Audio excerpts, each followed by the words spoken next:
Sobat Movers, bagaimana nih kabar kalian semua? Selamat datang di pelatihan dan pengembangan data analytics yang akan dijelaskan pada materi selanjutnya. Pada awalnya, Bank BNI berfungsi sebagai bank sentral sebelum akhirnya menjadi bank komersial pada tahun 1955.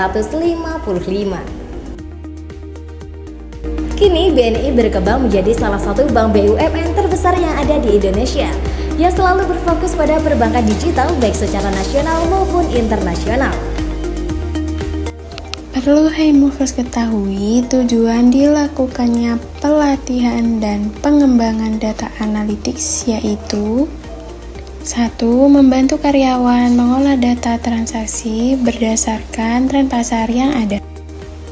Kedua, melakukan optimasi terhadap layanan perbankan melalui pengembangan produk, layanan digital, kredit, dan kebutuhan nasabah.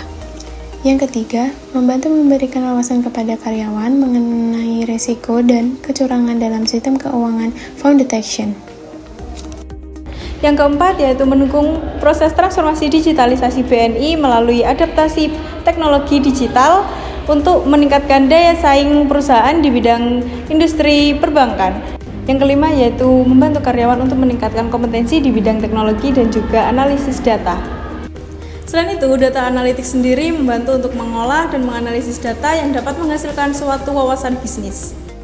Data analytics sendiri sangat penting untuk diterapkan di industri perbankan karena sangat efisien untuk mengolah dan mendeteksi risiko dalam transaksi. Ada beberapa jenis data yang memerlukan data analitik yaitu data keuangan, data transaksi, dan juga data nasabah. Pada industri perbankan sendiri terdapat dua cara atau metode utama yang sering digunakan untuk proses mengolah dan juga menganalisis data dari database. Yang pertama yaitu menggunakan metode SQL, di mana metode SQL ini ditujukan untuk melakukan atau menganalisis data berdasarkan data dari database, di mana biasanya menggunakan 2 atau 3 fungsi dasar utama. Yang pertama yaitu menggunakan fungsi dasar select yang berfungsi untuk mengambil data dari database. Kemudian yang kedua yaitu ada where yang berfungsi untuk menyaring data berdasarkan kriteria tertentu.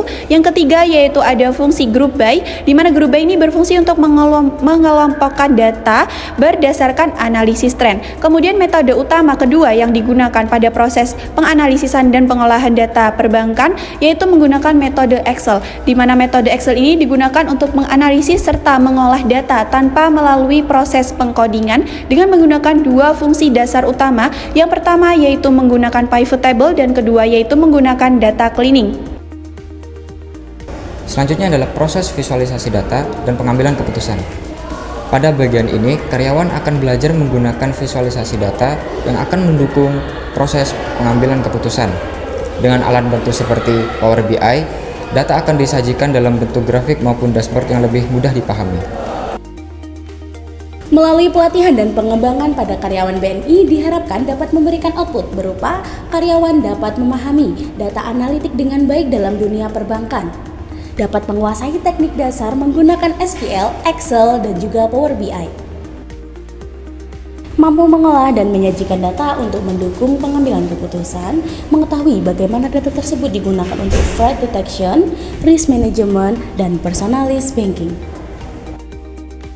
Terima kasih telah menonton video kelompok 2. Saya Sylvia Winda Setianisi dan teman-teman saya. Saya Widya Natasha. Saya Rosika Anggi Lewanuvara. Saya Sinta Fauzia. Saya Rizky Hardiansyah. Saya Serli Hadiatus Soliha. See you next time.